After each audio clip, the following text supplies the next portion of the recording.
another topic I get into, and it's a huge topic that, it's discussed everywhere. And part of that's, again, because of the phone that comes out as bullying. We've had people that we read about that they can't get away from it and they end up committing suicide and stuff. What do you see in your school as far as bullying? How do you guys handle that? What are do you have programs for that as well, bringing people in? How do you handle bullying when you see it or hear about it? Yeah, so in the state of Colorado, they have, and everybody has access to it, it's called Safe to Tell. And it's basically anonymous tip line. And it's connected to the Colorado State Patrol.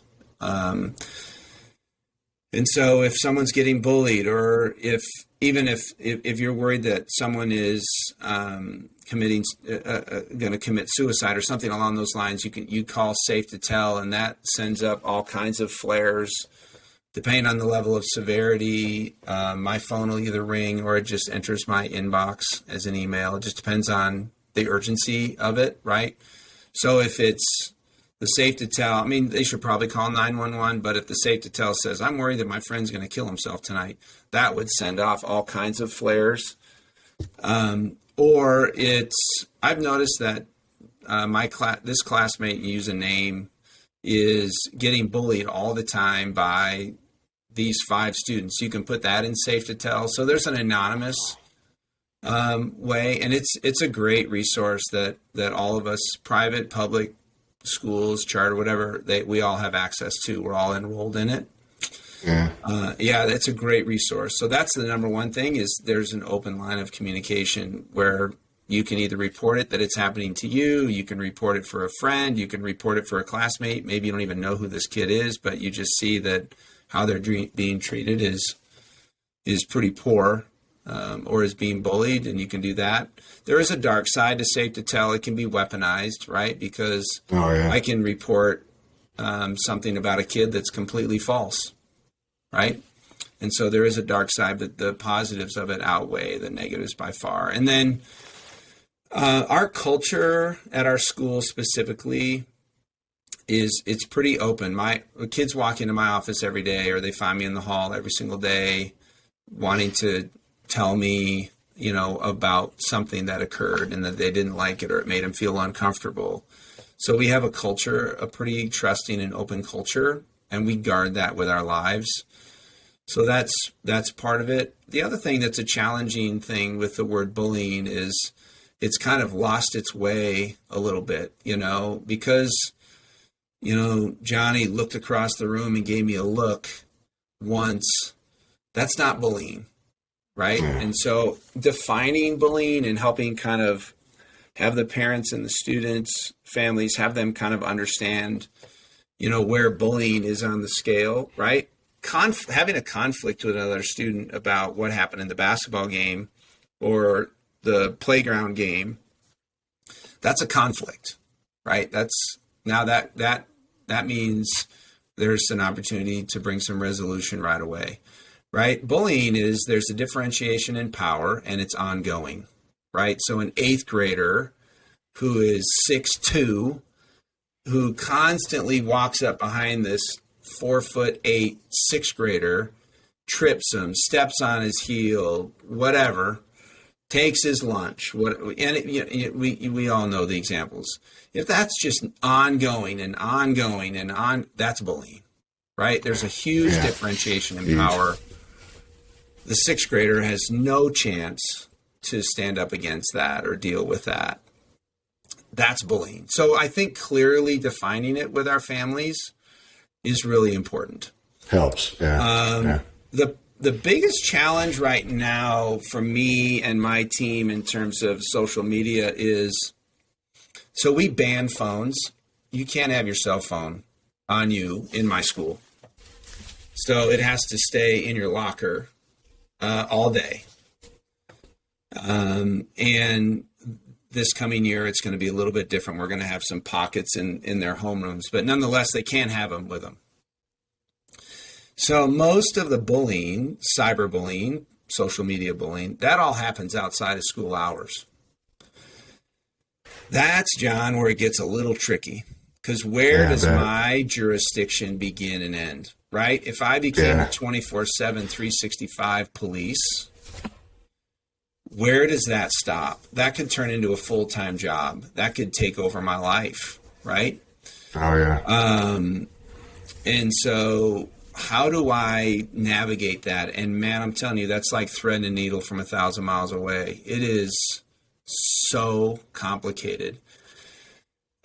But when things do happen at 11 o'clock on a Saturday night, and then those relationships are now damaged, that does walk into my building Monday morning, right? I mean, that does affect teaching and learning, because I've got these two kids that are mad at each other that are now impacting my culture. So now I've got to step in where it had nothing to do with school.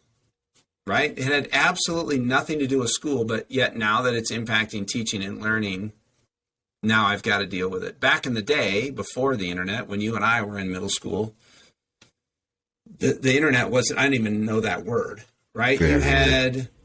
You kind of had your thing, you had your spat, and you had your conflict. You most likely punched each other's lights out, and then you woke up the next day and continued on with your life. And now that doesn't happen. It just flares up. It flares up over social media. Or they try and solve a tiny little tiff in school. And then they try and solve it in a group chat.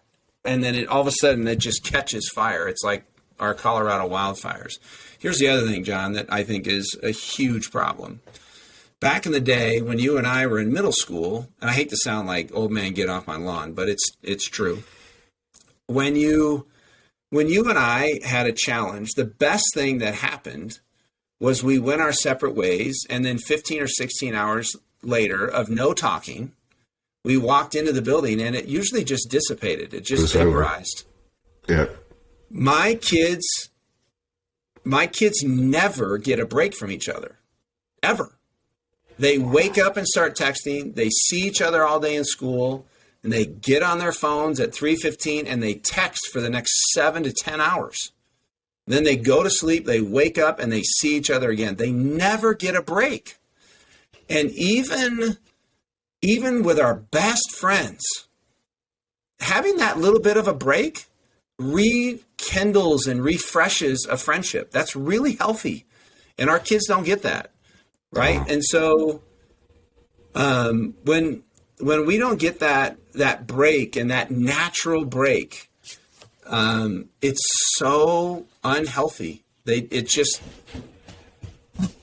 right? You know, you've been away, like if you're traveling for work, like, so if I travel for work and then I don't see my wife for, 2-3 days, whatever, when you come back and you're like, this is cool. Like, it's just different, right? Yeah. Yeah. My friends, I don't text with my friends ever. The only time I text with my friends is like if I need an information or if I'm trying to set up an in-person thing. Well, I just went out with my buddies. We went out to dinner and then went and saw the new Top Gun movie. I haven't seen them in like 3 or 4 weeks. It was awesome because it's new and it's different and it's like, it was really fun. I had a great time. It's not, you and I just chatted for like an hour on text yesterday. Nice to see you. Right? There's nothing new. There's nothing. And so our kids don't have that. So that's the other challenge of social media is just the 24/7 connection. The other thing that I could go on and on, John, so feel free to stop me. So the other thing that's a challenge is